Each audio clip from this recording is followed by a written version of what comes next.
Psalm 19:7.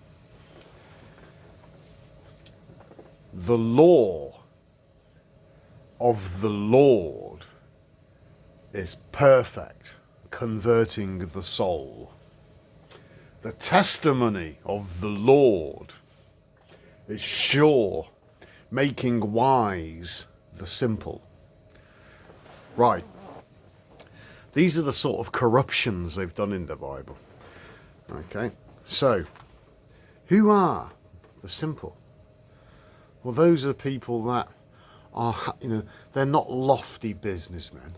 They're not, they're not successful in the eyes of man. They're just normal people. Okay, this is why, right, it's just so great. Okay, because you've been brought into this world and you've inherited all of this shite. Okay, that let me broad stroke it for you. The shite is society and culture. It's all a bag of wank, all of it. Now, you've been born into the world, and your parents are this and that, and that's your lot. Now, you might scrabble up a little bit and get some money for yourself, buy a nice house or a car and a few bits and pieces, but it'll come in this hand and go out of this hand. And ultimately you'll leave the inevitable parting of the soul from the body. And if you're wise and you know yourself, you'll be invited into the unified field, welcomed into it. Now, the corruptions they've done with these ancient texts, right? The ancient texts basically said it how it is. But what they did was they changed it to make it sound like some kind of magic or some kind of nonsense. All this talk of the Lord and the law. It was Jesus was like, he's talking about being free. Listen, whatever your concept of freedom is, from a lowly and little perspective, get that out of your head. Because to be free is to be able to manipulate matter.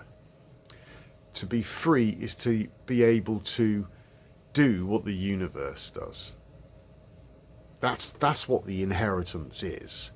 It's to be able to control things at the subatomic micro level to the macro, to turn suns on and off, to realign galaxies or solar systems.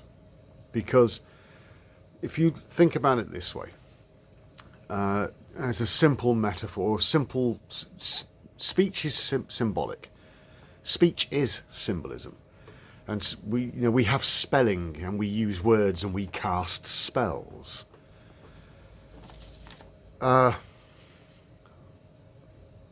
So basically, if you understand this symbolically, that the universe was created by an intelligence that is beyond definition. It's just beyond that. You just can't. To define it is to put it in a box. You can't. So these ancient texts, they allude to something, and the individual that has had various experiences will understand because they know.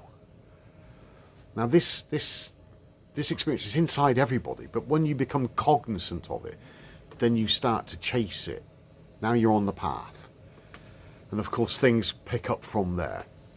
And it's baby steps until you step, and then at some point it becomes a kind of a sprint.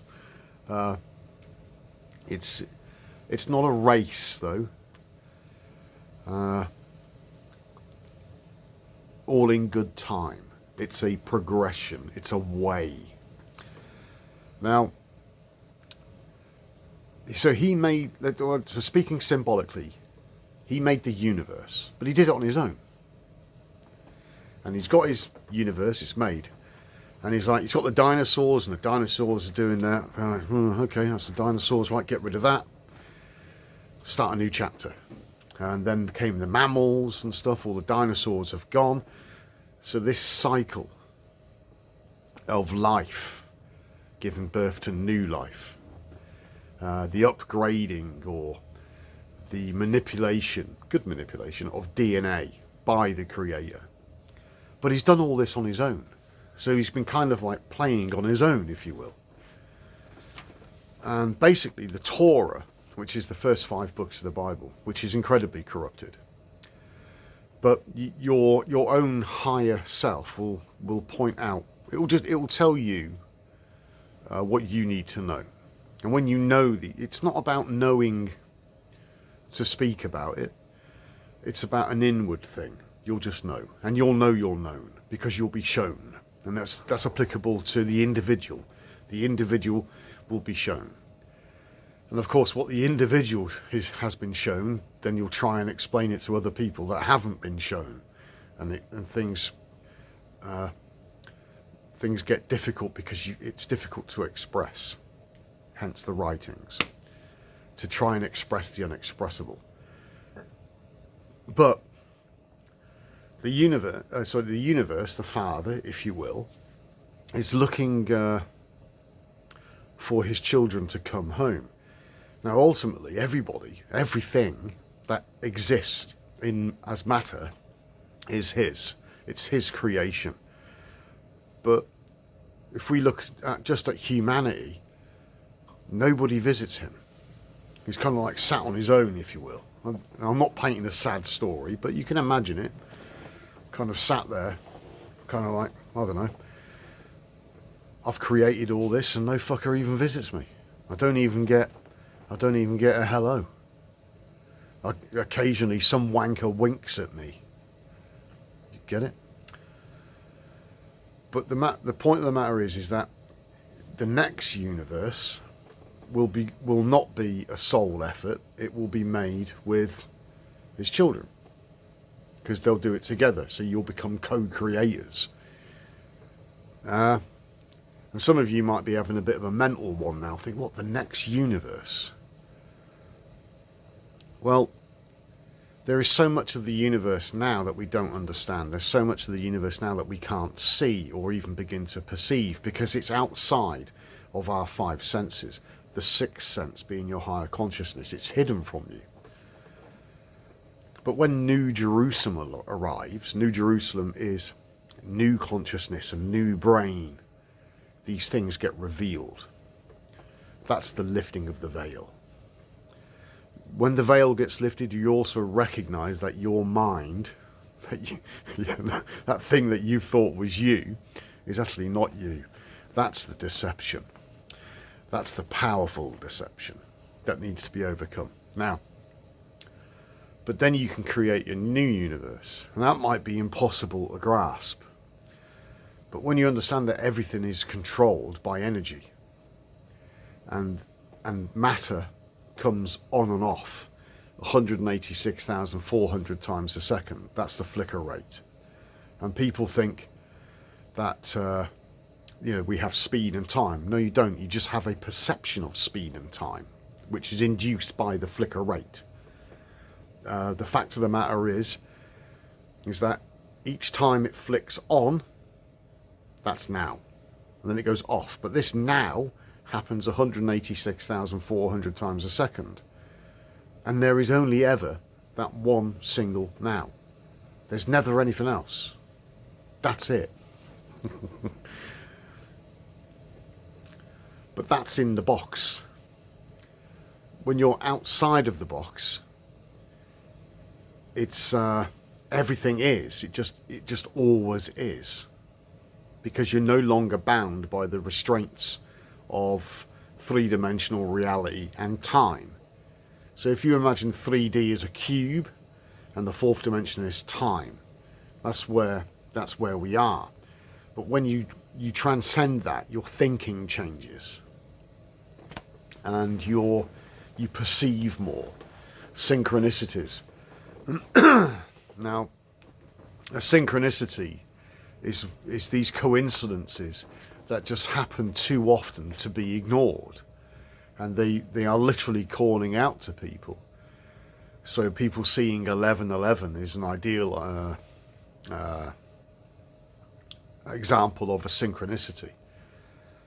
But people, they get called out, but they end up so they've been called out. Now you have to respond, but they don't know how to respond. So they see 1111 and they follow 1111, which is fine. But you know what I'm doing is just to give people something where they can chew the cud themselves as an individual. Because I don't talk to groups. I'm talking to you, the individual. Even though it's like subscribers, but you're sat in your room, wherever you are, watching this, listening to this. So I'm appealing to you, the individual. Now, some of you, I know for a fact, have experienced the 1111. And symbolically speaking, it's the 22 vertebrae. So your energy has risen to the 22nd vertebrae, which is symbolic of being in the wilderness. And you might be looking at the world thinking, this is fucking wank. What, you know, who am I? What is this shit? What is this crap I've inherited? Who are these politicians? Who are these fucking people? So you've got all these questions going on. And that's what it's like when you're in the wilderness. But then you might get some information because some fucking bearded lunatic appears on YouTube and says, right, this is what you need to do. You need to clean your house. In other words, get all the shit out that you've been putting in it, starting with dead flesh. Stop eating it. It's fucking dead, and you're filling your body, your temple, your church with dead things. Clean it out. And that energy will start to rise. And the other thing you do is you go within. You meditate. Now, meditation is as easy as falling over. You just let go. You all do it naturally. You know, when you just like watching some shite on TV and you just kind of like, oh, shut my eyes. And you can still hear the TV, but you can hear your breathing and your heart rate and your warmth of the body. You're aware and your eyes are shut and it's just blackness. That's meditation. And you just watch the blackness. You watch the monolith. And you're watching for flashes of light, as I've alluded to in many videos. And I keep saying it. And somebody emailed me and said, oh, you keep saying, not critiquing me, by the way, but they're saying you're always drumming it. Clean your house, meditate. That's the recipe. Clean your house, meditate. Don't. Your mind might be saying, oh, fucked up, I'm a terrible this, I'm a terrible that. That's shit you've inherited. You know, oh, I'm a bad parent. Fuck me, find a good parent. I found mine, and I found him in here. Found a brilliant mother in here. It's...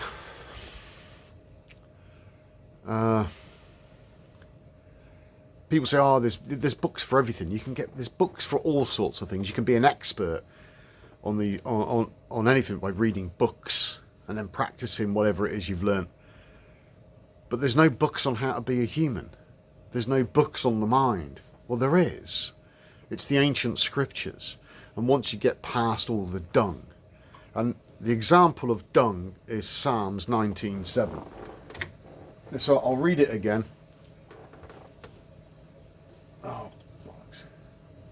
Psalm 19:7. The law of the Lord is perfect, converting the soul. Right, listen. Just use your logic and reason, right? You cannot be free if you have a lord lording over you. You can't. And the other one is the law. I don't want any fucking laws. I don't want a fucking lord. If there's a lord in heaven and there's laws in heaven, then fuck that. I am out. Fucking delete me. And the other one, the testimony of the Lord. Again, asserting, this assertion all the time, the Lord. That's not what it's about. Right, this is a loose translation, okay, from the Torah, which is came from Mag Hammadi, commonly known as the Dead Sea Scrolls. Yah's Torah.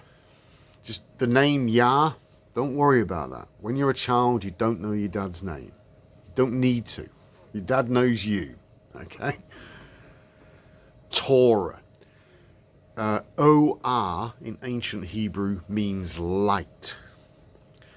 So Yah's Torah, okay? A Torah, the word Torah means instructions for living. So Yah's Torah is entirely perfect. So I know, entirely perfect. Now listen, I'm not talking about the book. Just pay attention to what I'm saying to you, okay? So Yah, that's their father, the unified field, the universe, the supreme consciousness that made everything. Yah's Torah, instructions for life. O-R in the middle of Torah, light. So what made your temple? What gave you the ability to think? Well, that's consciousness. Consciousness is light.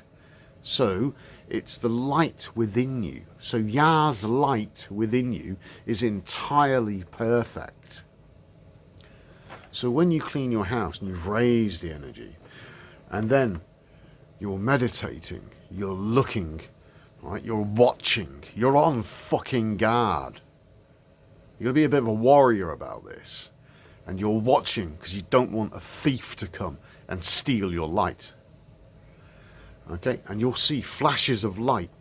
Those flashes of light are, scientists call them messenger particles. Science calls it photons, which is a bit of a misnomer, but don't worry about that. It's just language, it's symbolic.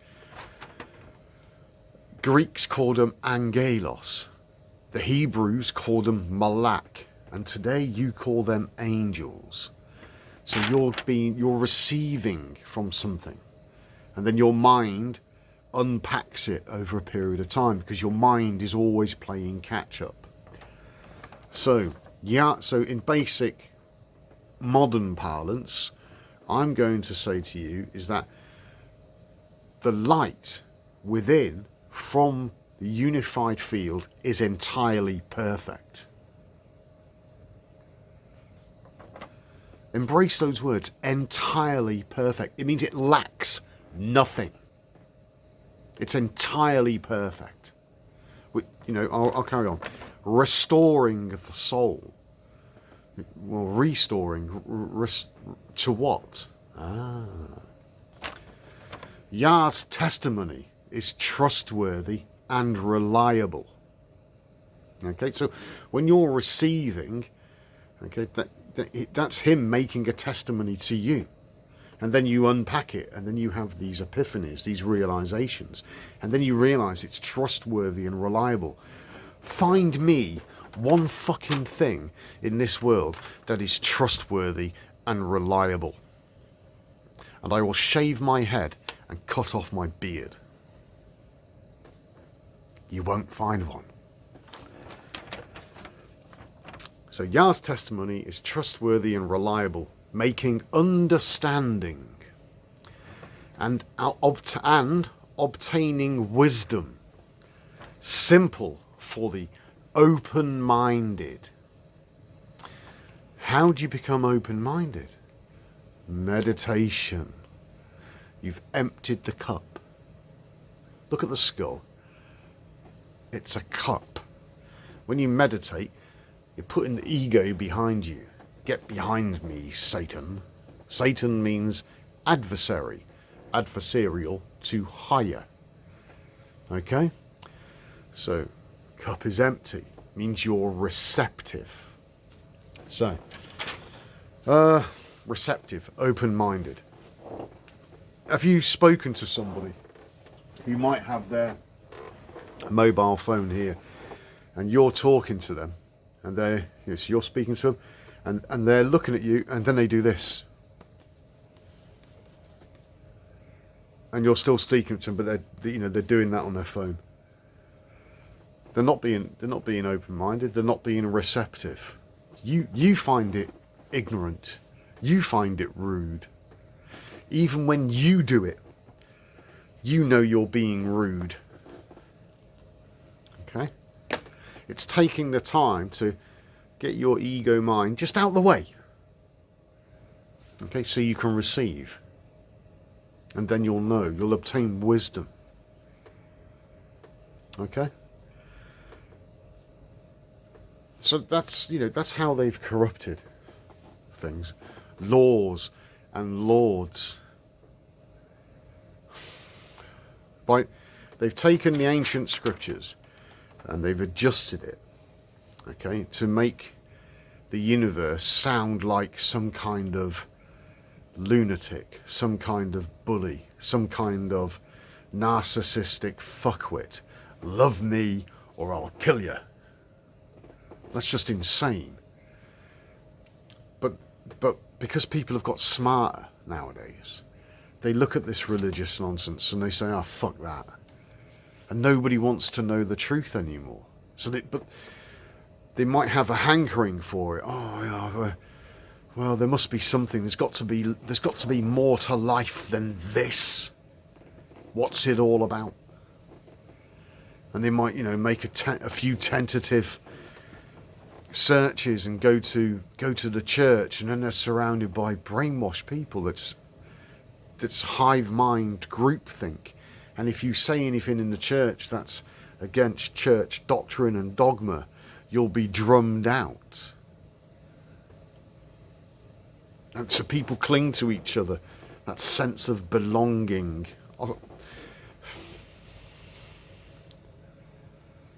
So it's just whores.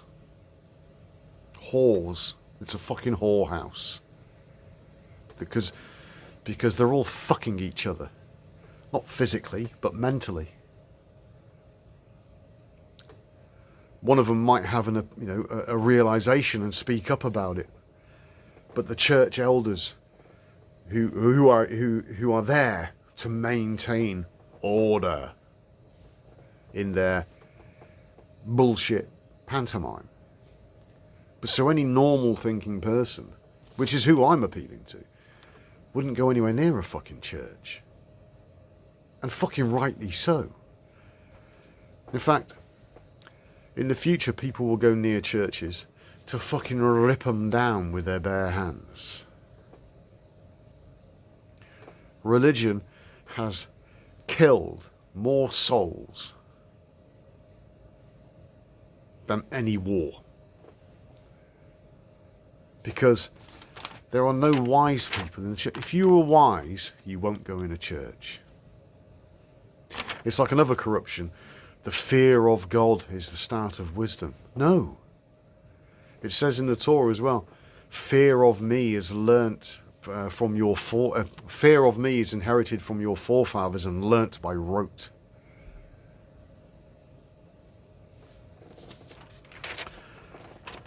God doesn't damn anybody. They damn themselves. Because when you see the light within, that light is entirely perfect. And that light is your higher self. It's the consciousness that is above your lowly and little ego, your Apostle Paul. That light is what powers your lowly and little Apostle Paul. And if you don't acknowledge that light, it won't know you. It's a two-way street, people. Jesus said to one of the thieves on the cross, "Tonight you will be in my Father's kingdom." He was a dirty thief, robber, murderer. He made it. Because he got it, because he understood. When you understand the symbolism of the story. Of course, and Barabbas, who that crucifix was made for. Barabbas, son of the Father. That's what it means. Barabbas was set free, and Barabbas was a fucking lunatic. Barabbas is symbolic of your mind. And when you set free the mind, then magic starts to happen. There you go.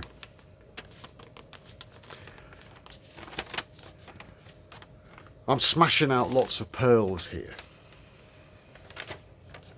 Chucking them out there.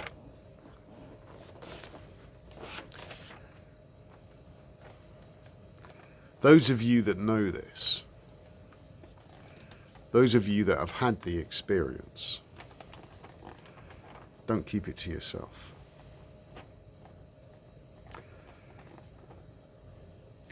If you're not a gobshite like me, then direct others to the channel. A word about this channel. In this technocratic age of censorship, this channel might get closed down at some point in the future, I have no idea. But it would be prudent of people to download them and perhaps upload them elsewhere. If you can't do the talking, then post the video somewhere else where it can. Get the word out there, because other people will start plugging in and they'll understand. If you understand one thing from all the things that I've said, clean your house and meditate. Those are the keys. Those are the keys. I can't put it any plainer than that. And don't be ritualistic about it. Rituals are worthless. You're just fooling the mind, giving the mind a sense of security. It might get you through some tough times, but you can transcend all of that. Don't be ritualistic about this. Being ritualistic is not being free. I watch, what's his name? I watch Sadhguru, and he does all these rituals. Fuck off, Sadhguru. Fucking do one. Not interested. Not interested. Can you imagine that? Like, just like being in heaven, and the universe turns up. You know, the Father. Right, children. Today we're going to build a galaxy, right? And we're going to invent all these mad creatures to occupy it. But first, we're going to do some rituals. Oh, you're fucking joking, aren't you, Dad? I was in the British Army for 22 years. All we did was fucking march about like fucking idiots. All these stupid rituals. Flag up, flag down, fucking saluting bits of cloth. Kiss my ass. I ain't doing them. No. Don't be ritualistic. You'll get to the point as well where your God, your brain, will induce a form of meditation. You'll be doing something, sat down, relaxed, watching TV, and then you'll just go, oh, and you'll go.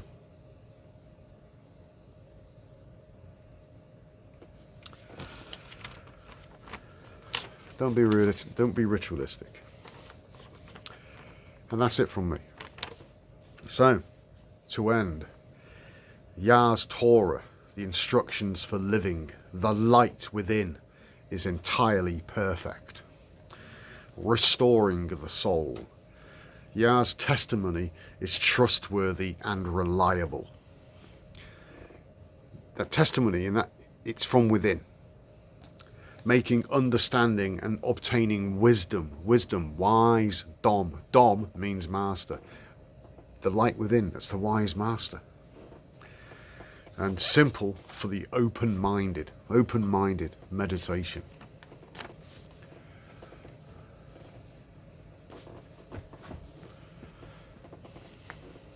Fucking wisdom. It's fucking simple.